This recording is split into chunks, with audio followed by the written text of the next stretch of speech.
All right, step 1, 600. Real light 600 sand. Gets all the old yellow. Real light, you don't have to scratch into the new plastic. And then it's easy work with the 2000. Hit it down smooth for about a minute, 2 minutes on either headlight, and I'll show you how to buff it out. Step 2, 2000. All right, step 3, dry them off.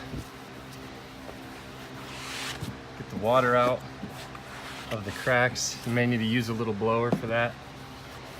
But just dry the tail light, headlight, whatever you're buffing. Get your compound. Nice polishing pad. I prefer a wool wheel. It cuts the fastest, makes it look the cleanest when you're done. And just cut it up. I'll go one-handed for a minute. Just don't sling the compound everywhere. You don't want to spend a lot of time cleaning this stuff up. So just work it in real slow around the corner. Make sure you're not going to sling this stuff all over the upper hood or anywhere else. And just kind of nice and slow cut this thing. You'll speed it up as you cut the compound into the pad. Don't let it bounce around best you can. And just don't get it too hot. That's after step 4, buffing, polishing. You see, you get a nice mirror finish. You don't need much compound. A couple of drops on the light itself. Smear it around with our pad.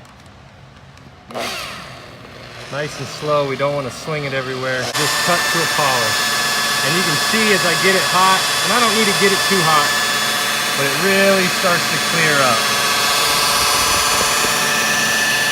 Once you get that mirror finish, that nice classy finish, you're done. A little bit of color correction. Got that bumper shining nice. Got all the chrome shining nice. Got the headlights shining nice. Took that hood back a little bit, color correction on the hood. Didn't really go crazy because the clear's gone on it. Don't want to eat it up, what's left of it. So you just nice quick little buzz, get some shine out of it. Looks a lot better.